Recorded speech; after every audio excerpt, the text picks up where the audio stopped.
I'm Zach Johnson. I'm Mitchell Hora. And this is the field work. And this is the field. All right, we'll try that Start again. over. Start over. No turning back. This is going We're to take already a while. turning back. I'm Zach Johnson. I'm Mitchell Hora. And this is the Fieldwork Podcast, where we talk about sustainable ag practices and conservation, farmer to farmer, what we're doing on the farm, the successes and the challenges involved with those things. Yeah, we got a couple guests on here today. We're going to be talking about drain tile and kind of just nutrient management as far as like water management. A couple guests with us here. Number one, we've got a professor, Matt Helmers. He's from Iowa State, and he is the director of the Iowa Nutrient Research Center down there in Ames. Hi, Matt. How are we doing today? Oh, great. Thanks for having me. You bet. Thanks for joining us. Also with us is Rodney Rulon, who is a farmer just north of Indianapolis, fourth-generation farmer in Indiana. He practices a lot of conservation methods, those being specifically things like no-till and cover crops. Rodney, how are you doing today? I'm doing great. Very excited to be here. Thanks, guys, for both joining us through Skype. Just have a little conversation here today, especially in dealing with, like we said, water and how are we connected with that. And that's really the whole premise of this podcast, is figuring out how do we take a more strategic approach to the impact that we are having on water quality and whatnot, and just kind of realizing the bigger picture here. So, Matt, why don't you kind of lead us off with that on what you've seen? Obviously, this has been a big spot for you, a big focus of your work over the last couple of years. Why don't you kind of give us a little background on some of that, on the progress we've made, and kind of what you're seeing going forward? Yeah, it is a big topic. I've been at Iowa State 15 years, and I've certainly seen a change in the urgency around water quality issues. And so in 2013, the state of Iowa released a Iowa Nutrient Reduction Strategy in response to the Gulf of Mexico Hypoxia Task Force Action Plan. And so a lot of states in the Mississippi River Basin have developed those.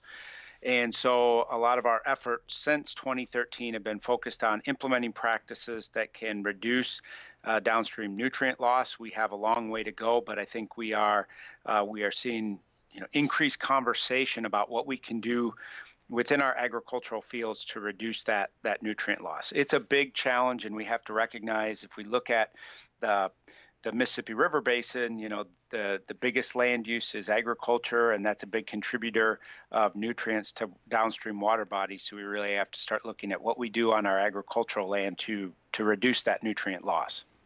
What's your initial takeaway on drain tile in this system? As far as like when you're having conversations with farmers, what's kind of the first thing, that comes to mind when talking about the tile?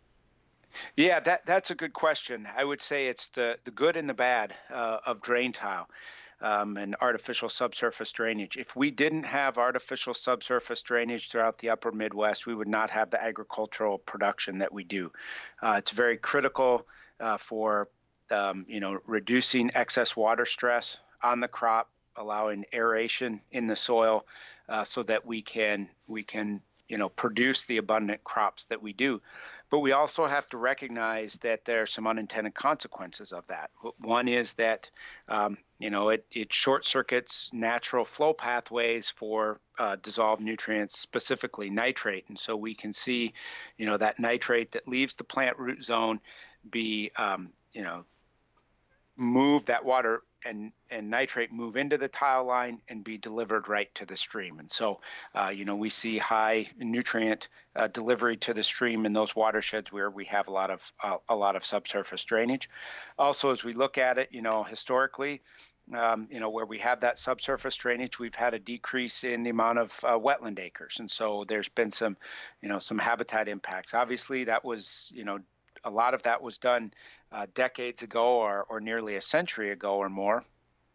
But we have to recognize that was, an unintended consequence of that. And so, as we move forward, how can we try to balance agricultural production with water management and getting some of those values back on the landscape that maybe have been lost? One could say we drain the swamp. That's exactly right. Sorry, this is not a political talk. We really did drain the swamps and wetlands of the upper Midwest, without a doubt. So you mentioned a little bit, you kind of glanced over the Gulf hypoxia issue. I'm just curious, out of my own curiosity here, what's your feelings on the Gulf hypoxia, and maybe how has drain tile really played a role in the increase in the hypoxia down there? And what is also the history of the hypoxia? Because I've heard, that hypoxia is going to happen anyway with the cold freshwater dumping into the warm saltwater into the ocean there. So can you kind of explain that from more of a scientific point of view, what we're looking at down there as far as hypoxia and how much we may or may not be affecting that? Yeah, I think that that's a good question, and I'll first off say that's not my area of expertise, but can give a few thoughts. And so, yeah, I think that anywhere we have those areas where that fresh water is coming into that salt water, where we may have some nutrients, we can have these areas, of low dissolved oxygen, where we stimulate algae production, and then when that decomposes, we're consuming that oxygen, and so we have low dissolved oxygen. I think we can also recognize that we've increased that nutrient loading down the river over historical values. If we look at the land use that we have in the Mississippi River Basin now, in most of our agricultural areas, very much dominated by annual row crop production. And our research would say we see more nutrient loss and specifically nitrate loss from those lands where we have that annual crop production versus perennialized land use. Now, one of the things is we still lose nitrate even from areas that don't have tile drainage. It's just that nitrate may move through different flow pathways to the stream. The best example I use of that is if we look at parts of Nebraska and the Central Platte Valley of Nebraska, they have a high nitrate problem in their shallow groundwater.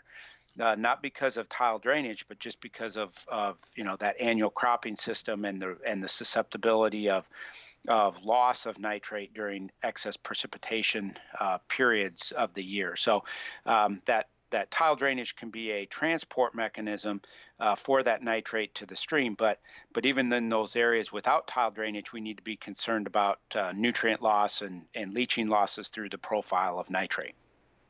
A lot of good points there. Mm-hmm. Rodney, I want to bring you into the conversation a little bit here. As I said, you're a farmer in Indiana, just north of Indianapolis, and you have yourself adopted a lot of different conservation practices, as I mentioned, specifically things like no-till and cover crops, but you also you work a lot with drain tile. And my understanding is you have a business where you actually install some drain tile. Can you tell me kind of how that fits in with your conservation practices? Yeah, sure. It's kind of like you alluded to earlier. Water management for us is just integral to crop production. Right here, we literally the northern acres that we farm are in Tipton County. For anybody that's from Indiana that will know that, but that is literally the swamp. So for us in Indiana anyway. So we wouldn't have crop production without drainage. So those are certainly very closely interrelated. But at the same time, our overall water management program is really integral to our risk management program, because we live in times of excess water and times of water shortfalls. So really managing water overall, the water cycle for us is kind of a critical part of our risk management and yield management. So the drainage kind of fits into our whole soil health and soil quality approach, in that for us to make no-till work, which reduces erosion, improves the water going into the soil, we really need the drainage to help that soil warm up and get rid of the excesses, because we're putting more water into the soil, keeping it covered, keeping our temperatures moderated where we would like to have them. Cover crops work great because they again help with catching that water and putting it into the soil, holding on to nutrients. If we're putting more water through the soil profile, we obviously want to have living roots there as much of the year as we can. So rather than letting those escape out that direct conduit to the tile, we try and capture those and hold them in a living root throughout the year. So yeah, really this whole water management, drainage, soil health picture is really hard to separate out into just one thing. So we try and make a system that minimizes our impact on the environment, and especially for us with Indianapolis and our neighbors, we're directly in the line of water for the water supply there, so we want to reduce the impact and on them as much as we can, and we want to keep the nutrients that we paid for here growing crops for us. Yeah. No, I think, some of the takeaway here so far is how important the tile has been in order to improve ag production, to be able to farm more acres and whatnot, and be able to increase the productivity. I see that as definitely being a really important piece. We use a lot of tile on our farm, and Zach does as well on his. To me, I think it's one of the best investments that a farmer typically is making on their farm in order to really increase productivity. We've got some side-by-side trials and whatnot on our farm where we're seeing very significant difference and whatnot. 20 bushels or more year over year where we have the tile versus where we don't. So I know it's a really important piece to be able to continue to improve and whatnot, but we obviously have to manage it better. For those of us who already have a lot of tile and that there's more and more and more tile going in all the time, what's the thoughts on how do we optimize that drain tile, and how do we, make sure that the water that's coming out of it is as clean as we can?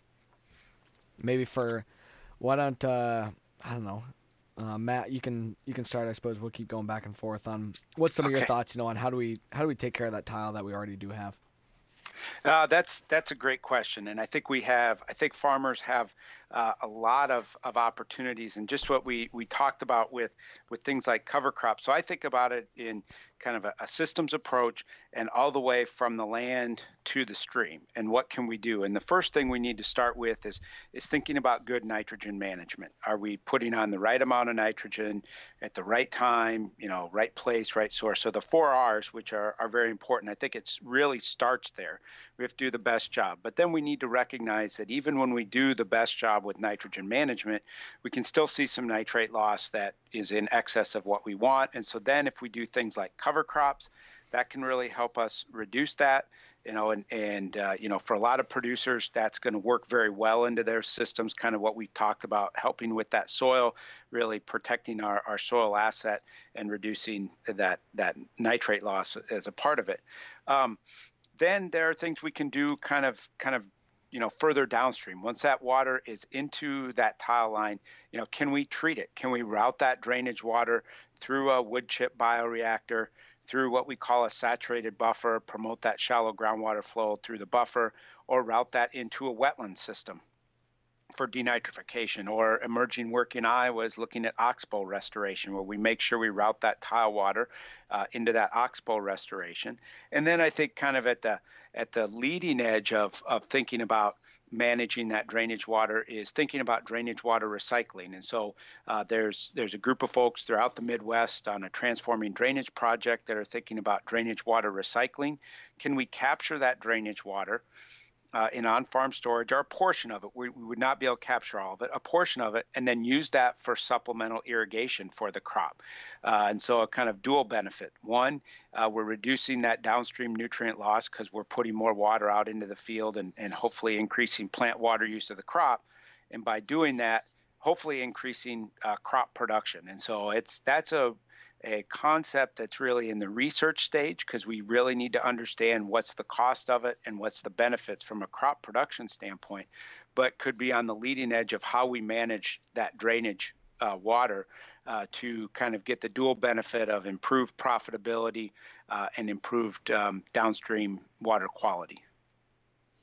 That's a lot of interesting stuff there, and I think it's important. Too much information at once. No, I mean, well, but just being able to have different options though too. Right. That plenty of farmers, can kind of pick and choose and figure out what's going to work for your operation, I think. Right. So. Yeah.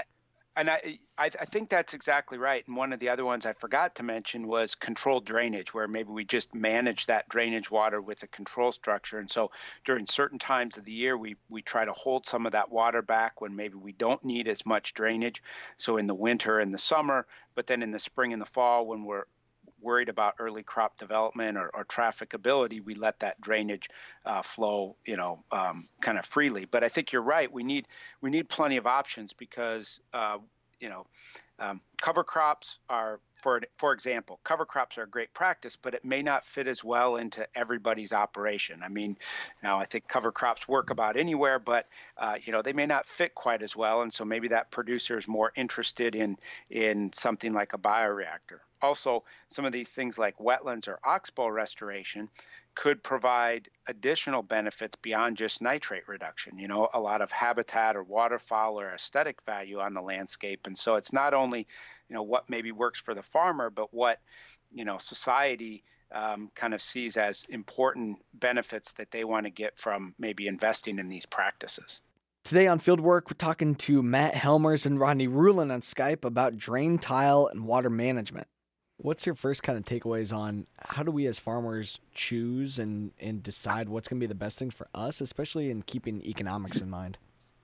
Oh, that's a great question, and I'll first off state that I sit in Ames, so it's easy for me to maybe make a comment, but that's really I would try to learn from the farmers, and hopefully there's some give and take there because it's your operation. But I think one of the things, and this is where I think watershed planning is critical, is more and more we're seeing watershed plans done, and we're using a tool called the Agricultural Conservation Planning Framework that can use topographic information, soil information, and identify maybe what would be the best places to put certain practices to get the greatest benefit. And so I think that's one of the an aspect that if you're fortunate enough to be in kind of a active watershed project area, looking at that, is my farm suitable for maybe one of these edge of field practices? And then thinking about with my operation, do I have maybe some livestock that could graze those cover crops? Because then all of a sudden that really may become economically viable. Cover crops, I think, in the long term can probably pay off with soil quality and soil health, but in the short term, it might be a challenge. But if you have something like livestock, then that might be able to integrate right in there. I do think, though, the first thing to do is look at that nitrogen management. I think on average, folks are doing a pretty good job with that, but there are probably some areas where we have nitrogen applications that are at rates above what some of the recommendations are, and we might be able to reduce that application rate, improve profitability, because if we aren't getting any increased yield from that extra nitrogen, it's just an input cost that we're not getting return on, and it could also have environmental benefits. So I just think that's a really long-winded answer to a great question, but I think it's trying to look at what fits on your farm and what fits with your operation, that you can make work. And some of these may require some additional equipment. That's a big expense. So which ones could we implement without big investment costs or capital costs as well? So keeping kind of on the subject of the economics, as a farmer myself, I certainly understand the economics of some of these investments that we want to make to try and invest in these kinds of things. I'm curious, Rodney, what's your experience been with the economic side of really some of the conservation practices that you've taken on? So, well, that's interesting. And for anybody that knows me and is from the Indiana area, I've certainly been a champion of the economics of conservation as we see it on our farm. And I think one of the things that I'll just preface this with, I guess, that I think that we miss out on in the world of agriculture today versus years gone by, maybe when we were a little more responsible with the way we treated the soil sometimes. We've got rental agreements now and landlord scenarios and competitive situations where we're very, very short-sighted in the way that we treat our soil and the way that we farm our farms very often. And a lot of these things that we're dealing with now really come back to just as Matt said there a minute ago. So do cover crops pay the first year? Well, for some people they will, some people they won't. It'll depend on a whole bunch of things. But can we look at making things pay in the long term for us and be achievable in the short term, I guess. So for us, yes, the 4R practices, obviously getting the right rate and the right timing and all those things on our nutrients are just a given. I think we can't argue the economics of doing those things right at this point. There's no reason, as nutrient prices maybe have come back down a little bit now, but for the most part, with commodity prices where they're at, we certainly can't afford to be throwing nutrients down the drain as it be. And so there's a lot of valuable economics to minimizing your applications just in order to save money. And the net result of that is that we're being more environmentally friendly at the same time. So those things are certainly a given. There's a lot of practices that some of these things, we've got things like two-stage ditches and things like that going in here in Indiana that are great for water quality when it leaves the field and can start to recapture, especially dissolved reactive phosphorus, those kind of things, and in those, and those are more large scale. Those are going to take some government funding and things like that. It's obviously not going to be economical for me as a farmer to do that, but cover crops and side dressing instead of fall applying nitrogen, all of those for us, we've been working with Purdue now for since 2011, I think, on a long-term cover crop study, and year after year after year, we're seeing the payback where we're getting not only reduced nutrient loss, but increased yields year after year. And so that certainly, it's easy in that situation to say, if we can pay for those practices year to year with yield gains, then certainly we're going to do those. But we have a societal cost that we need to attach to some of these things too. So if I have buffer strips and grassed waterways and things, it's hard for me to say that I'm making enough money from my CRP payment to maybe justify those always. But there is certainly, for us, as we look at now, the reservoirs that were created in the 50s and 60s here around us to store water are silted in and having to be dredged, and there's all of these things going on that really are part of the cost that's hard to account for. So I really firmly believe that in the world we live in today, where there's so much information available about the true costs outside of the farm, and if we're not too short-sighted in our views, there's a lot of value to these practices that's going to pay us big dividends in the long term. And I'm still hoping that my kids are going to want to farm this land someday too. So there's some really awesome long-term benefits when we look in that type of perspective too. So some really good information there, though, Rodney, on how do we kind of step back and take a look at how do we get this to work out?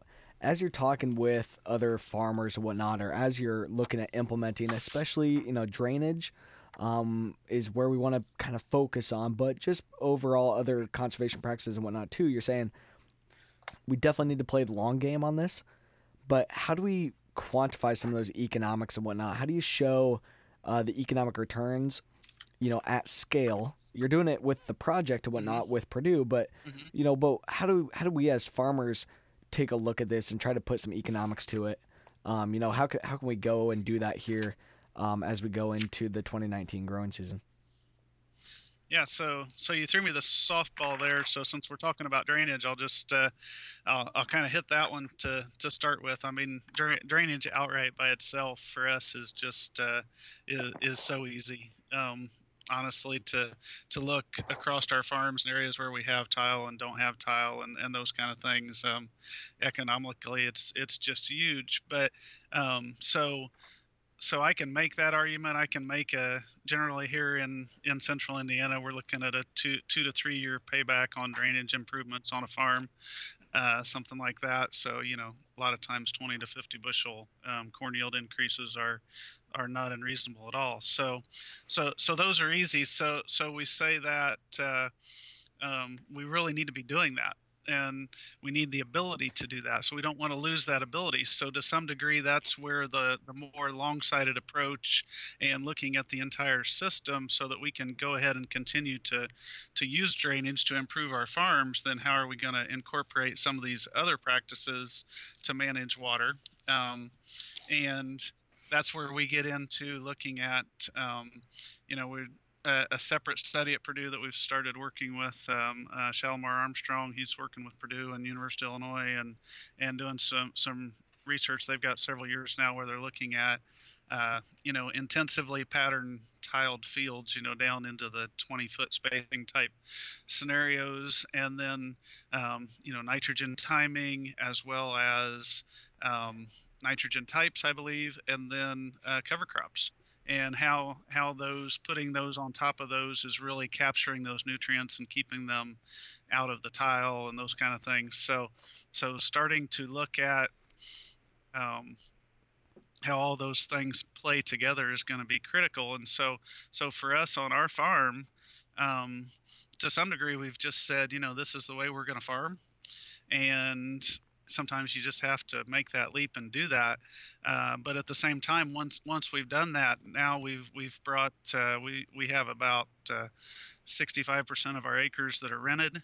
And so at this point, we're bringing the landowners along with us, and they're starting to see the benefits to the way they treat their ground. They feel some of the same sense of responsibility that we do as landowners. They want to be doing things not only to improve their farm, but there's more understanding out there, whether it's social media or what it is, more understanding out there today about soil quality and about water quality, and how we as farmers impact the world we live in. And so we've actually are getting a financial benefit on our operation now, just from the fact that our landlords have a loyalty and a sense of commitment to the way that we're farming their farms.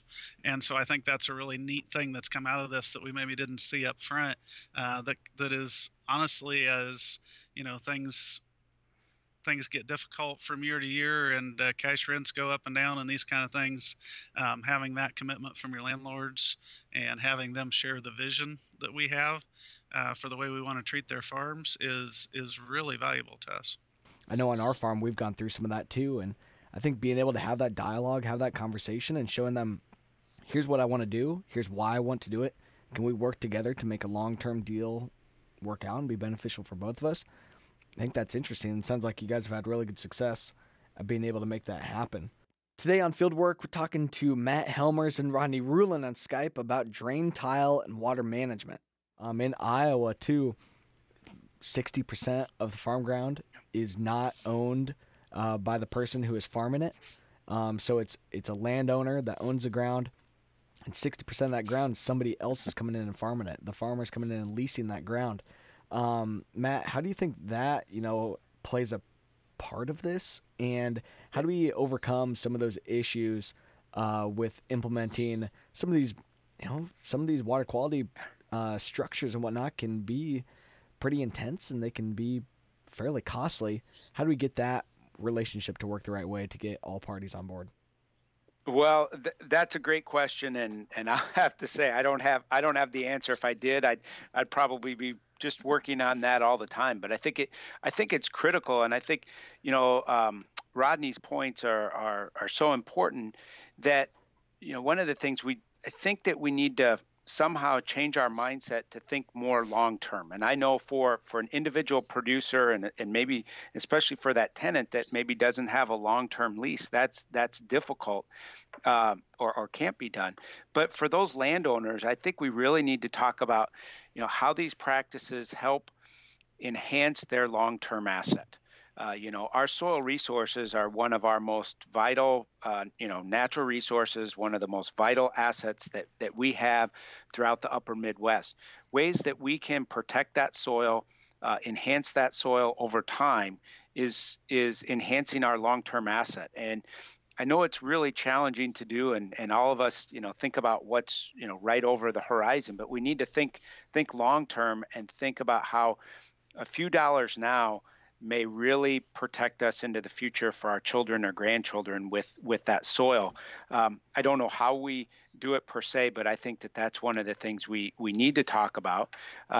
And figuring out ways that we can engage some of those landowners that are that maybe are out of state and aren't as connected to their land, but maybe very willing to be more connected if they have more opportunity and have a little bit better understanding. And so I think there's a big role to play for some of our farm management specialists as well, or farm managers throughout the state. Is how can they be active in this area and engaging their clients about protecting that long-term value of the land for future generations. So let's dig into that just a little bit while we're on that. As far as with this podcast, like how do we help to facilitate that conversation as well and create some action there to get more of those parties involved? Well, I think that in reality, I think this podcast is a great opportunity because, there are going to be people other than farmers in the Midwest that listen to this. And so maybe it's somebody, that lives out of the Midwest, but has some tie back to, farmland in north central Iowa, for example, and they say, well, maybe we can do something different. Maybe we should be a part of the solution, and they engage with their tenant or they engage with their farm, whoever handles the farm management, and says, I want to do something a little bit different. I still remember a story when a landowner asked the question to a farmer at a meeting, and this landowner said, I want to have cover crops done on my farm, but my tenant won't do it. And this other operator said, well, then find a new tenant. You have all the power to say what you want to have done on your land, and you need to take it. Utilize that to make the changes that you may want. So I think education is critical, and I think things like this podcast, which probably will, as I said, will be listened to beyond farmers in the Midwest, can help us spread the message that we have opportunities to do something different, and if you have, if you play some role or have some land, you can be part of the solution going forward. I think that's good to, be able to kind of help to target this episode especially, and some of our other ones too that are looking at more than just talking directly to the farmers, but are talking to some of those other stakeholders that are involved. And I suppose, our friends here at American Public Media can help to kind of target that and be able to have some of that conversation. I think that'll be really good. Zach, how do you think that kind of ties in with your stuff that you're seeing up here in Minnesota?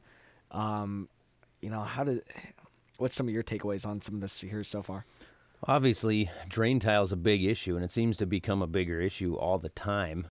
There's a lot of drain tile in Minnesota, Iowa. I would assume there's a lot in Indiana, and I'm kind of curious. I know, at least in my state of Minnesota, and in your state, Mitchell, as well, down in Iowa, there is a big feeling that kind of surrounds drain tile as being negative, and there's a lot of people who don't understand just how it's used or why it's used.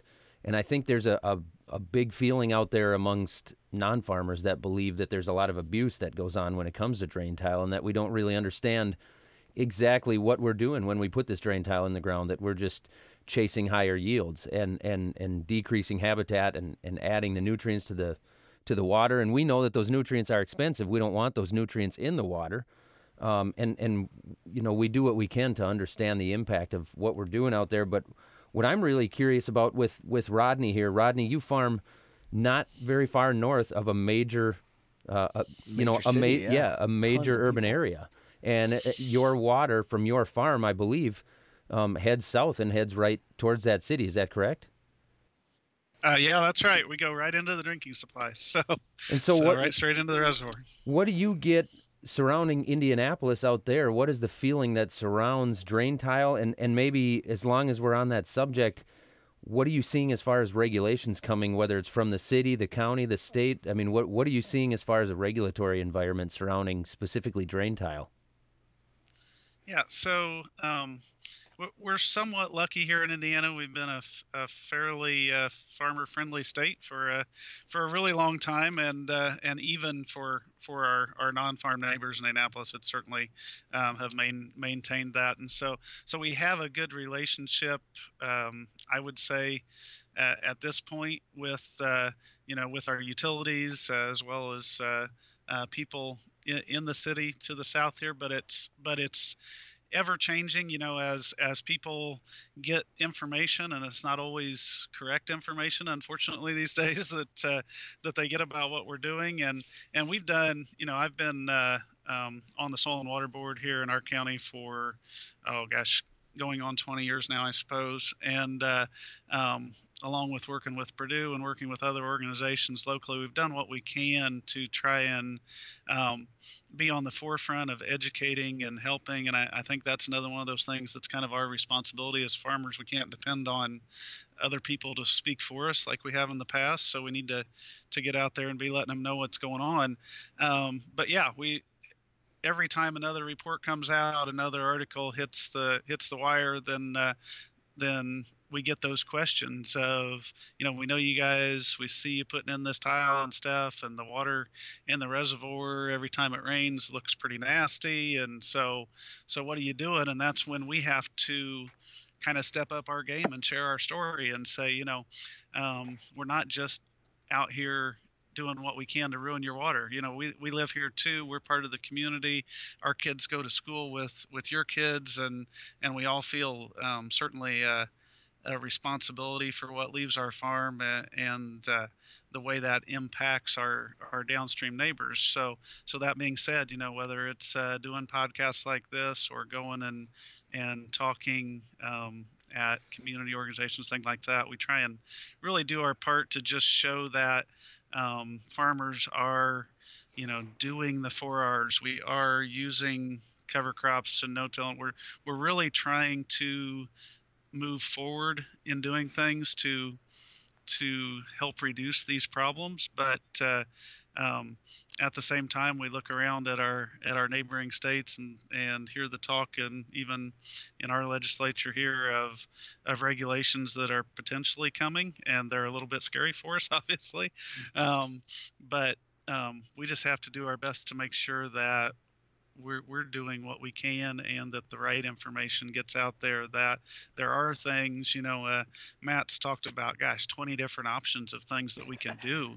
Oh, yeah. to really help, to really help with the water quality and keep this stuff out of the water. So, unfortunately, we as farmers sometimes have fallen short on being proactive, right? If we could just get every farmer in the U.S. to follow the 4Rs, right, that would be a major accomplishment, and would be probably surprising what we could do. So I'm optimistic here in Indiana with the response we've had. We've been a leader in cover crops and some other things over the last few years, and I think a lot of the tests show that our water quality is doing pretty well. But I'm also a little bit concerned that as this continues to move, and we see these studies come out related to drain tile, everybody has a concern, and we've got to figure out how to mitigate some of the things that are going on, because I think a lot of times those are very specific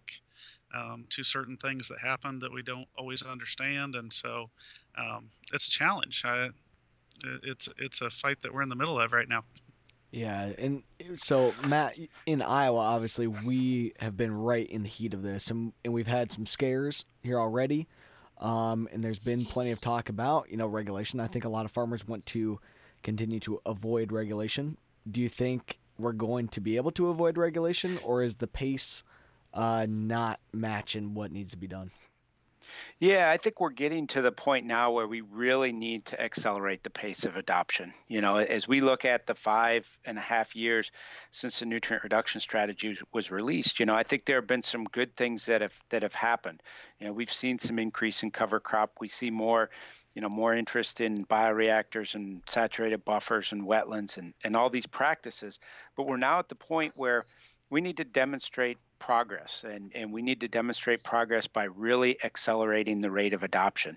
And if we don't, I think there will be increased questions about should this be done in a different manner, with a more regulatory approach rather than a voluntary approach. So I really think agriculture's in Iowa and really throughout the Midwest is at a critical juncture to show that we can make changes. We can implement the practices that have the potential to reduce downstream nutrient loss, and we need to see a rapid acceleration in that adoption. And we see our states investing more resources in that, which I think is a good thing. And now we need to see more farmers coming to the table to implement it. We certainly have had a lot, and I think that's great, but we need to see maybe exponentially more. We're talking to Matt Helmers and Rodney Rulon on Skype about drain tile and water management. Do you have any advice for farmers that maybe have not gotten into drain tile very far yet, that are maybe considering installing some drain tile? What would be your advice for them as far as what they can do to get into this the right way? Yeah, I think that's a good question. Most of our land in Iowa is that would benefit from subsurface drainage has probably had drainage put in it at one time or the other, in the last 100 years, maybe a couple times, and we didn't know about it. So I think there are a couple things we can do if somebody's thinking about, putting in new drainage systems because the other is not working. The simplest thing, or one simple thing, is we need to keep track of where it's put in because that will benefit us in the future. Then think about, are there opportunities as we design this to integrate some of these edge of field practices? And some of that may be less expensive to do as we replace that drainage system. You already have the contractor out there putting in a bioreactor, maybe less. If you're not having to mobilize that equipment a second time to put in the bioreactor, you can do it while you're putting in the drainage system. I also think that producers should look at, is their site or is their farm, is it likely to benefit from a crop production standpoint with that drainage? I think we have certain areas of Iowa where maybe we don't have as much excess water stress or high water tables where we may put in that drainage, but we may not be getting the return from it. So I think, really evaluating, do we have soils where we, without drainage, we would have those high water table conditions. Then, if we're going to implement it, then think about, how do we design it with controlled drainage maybe in mind for the future, lay those laterals a little bit more along the contour rather than up and down the slope. That would provide the potential to manage that drainage system at some point in the future. Even if you're not going to do it now, plan that you might do it at some point in the future. And so that's where thinking about, designing that system with these edge of field practices in mind, laying it out so that you can implement it. And that's where talking to your contractor, Rodney's probably on the forefront of that and thinking about this, but asking your contractor, saying, I want you to design this with controlled drainage in mind, or where I could put a bioreactor in the future, or and so forth. No, that's a really good idea as far as like being able to kind of plan some of that out and thinking about it. So yeah, where do you think is some of the best way? You had mentioned a tool earlier about targeting. Maybe, yes. Can you mention that again, or a couple other ideas on some resources that our listeners can go to? Yeah, that's a good point. So there's a tool, the Agricultural Conservation Planning Framework. That's probably not something the listeners themselves will delve deep into. It's a GIS tool, Geographical Information System tool, that you can use to help you identify best siting locations for practices. But if you're thinking about saturated buffers or controlled drainage, for example, there is a saturated buffer viewer that was developed using this agricultural conservation planning framework tool. So you can get on your whatever search engine you want and type in saturated buffer viewer. It's a site maintained with USDA ARS in collaboration with Iowa State University. And it would show you, well, this is for Iowa, but other states will be following suit, I think. For Iowa, at least, it would show you, if you have a stream going through your land, is there maybe a suitable location for a saturated buffer? That's one. That, again, Iowa-centric, but something, to keep an eye on in the future. There'll probably be other states that get added. The other is through our Transforming Drainage project. And if you go to your search engine and type Transforming Drainage, within that, there's a viewer where you can look at potential for site suitability of controlled drainage. And so that would be if you have a farm and you're thinking about doing drainage, it might help you get an idea of would this site, might it be suitable for controlled drainage? And so that would be another resource folks could use. Are there programs available, whether it be in Iowa or Indiana? Maybe we'll jump to Rodney on this. Rodney, are there programs available to help farmers with some of these things if they want to implement some of these practices? Yeah, there certainly are. Probably the easiest one, obviously, is the EQIP program. Has a lot of money for doing some of these structural things.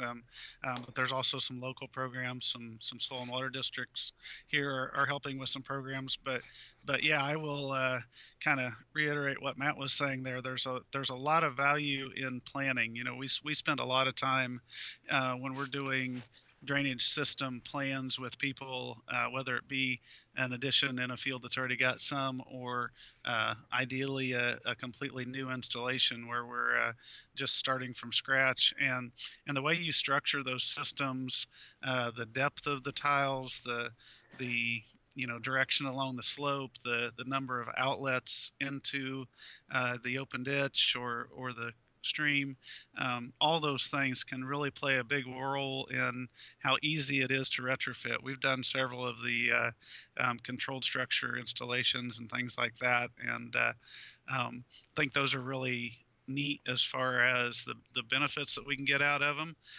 They're pricey, and that's where EQIP has come in for us, and we generally work with guys on EQIP and getting some money to do those structures because in our area, the amount of slope that we have we don't have a lot of slope, but it's not unusual to have 20 foot of fall across an 80-acre field. So when you do that, if you don't design the system right, you don't get very many acres per control structure. Yeah. So because you're basically limited by the depth of that control structure until the water backs back up and runs across top of the ground. So 3 or 4 foot of elevation change, and then you need another control structure. So certainly that design and the way you do that, you need to work with somebody that understands those considerations when you're looking at designing a system. Even if you may, whether you may or may not be putting those in right now, it's important to take into account how you would potentially do that in the future, in order to avoid wasting a lot of time and money, and then go in and talk to your NRCS agent, talk to your soil and water district, and see what programs are available individually, because there really are a lot of programs out there now that can help in getting this done. Yeah, so really being able to think about this, as you're listening to this episode, or in planning, especially for the long term, that the resources might not be there in the short term to implement everything that you want to do right away. But if you can put together more of a long-term goal, maybe over 5 or even 10 years, to be able to implement some of this, sounds like a really good way to kind of go about it and to think about water a little differently. So a lot of really good resources here that we've brought up today, and we really appreciate you guys, coming on and helping out.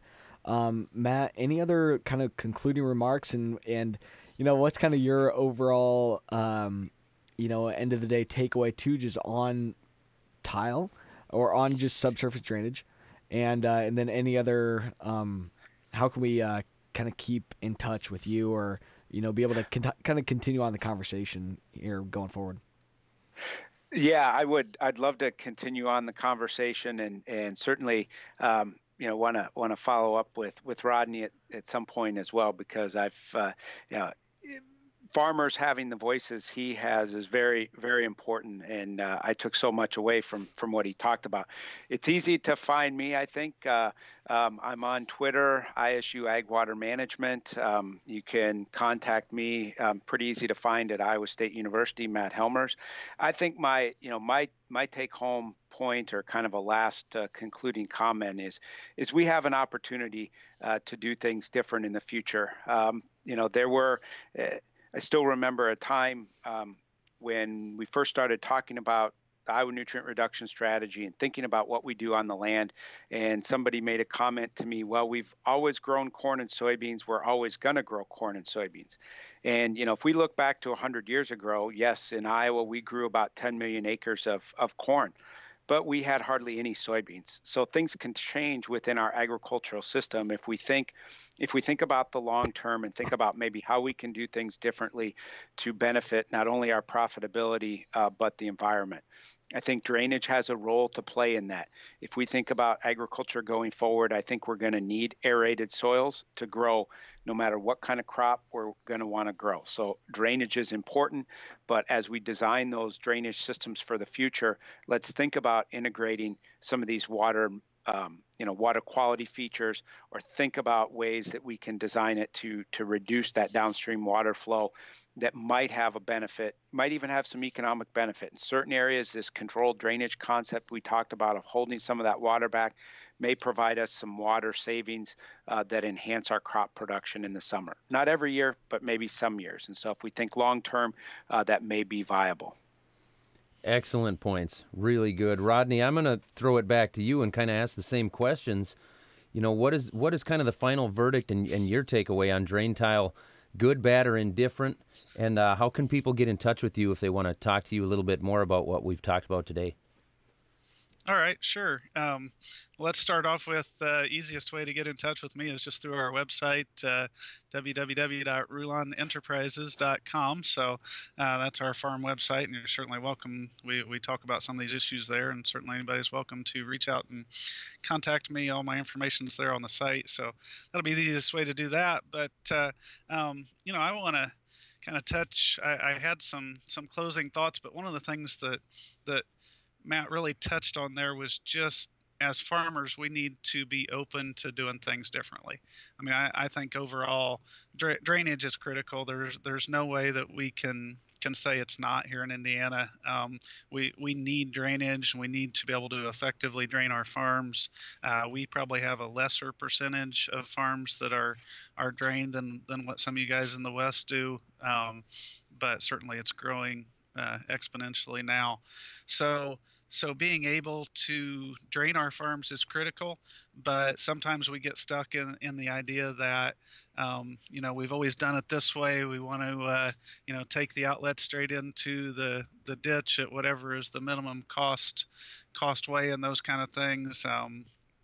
Certainly, if we fail to see the impact that we're having and the fact that we need to change going forward, maybe from what we've done recently, then shame on us, and maybe we deserve what we get. I think 10 years ago when we started talking about these issues, and the nitrates and the phosphorus in the water and those kind of things, we all said, well, we need time. We don't understand what's going on. There hasn't been good research. We don't have good options. I think anybody that listens to this podcast here today can clearly see that we've come a long ways. We do have options. We do have things we can do. And as farmers, and speaking for myself, and especially, we've had time to try and figure this out. We've been working really hard at it the last 10 years or so. And so now is the time to either act or take what we get. So I would encourage anybody that's listening to this, as you move forward, as you design your drainage systems, as you think about your nitrogen management plan, as you consider using cover crops, any of these practices that kind of got alluded to today, but especially for this podcast, drainage system design and control structures and things like that. We've got to think about doing things maybe a little different than we have in the past, and try and minimize our impact going forward. So I guess that's my takeaway. So that was Matt Helmers and Rodney Rulon talking to us today via Skype. Guys, thanks for joining us. Yeah, this has been great. Thank you guys so much. This has been a great conversation, as Mitchell said, and an important one. You know, we know, as Mitchell touched on earlier, that drain tile, it is typically shows a really good return on investment for the farmers. And so for us as farmers, it's important that we drain our fields correctly. And we also need to be cognizant of what we're doing out there when it comes to the nutrient management and the nitrogen especially. And the bottom line is that the economics need to work for us as farmers. Some great stuff to think about here as we go into 2019. Thanks, everyone.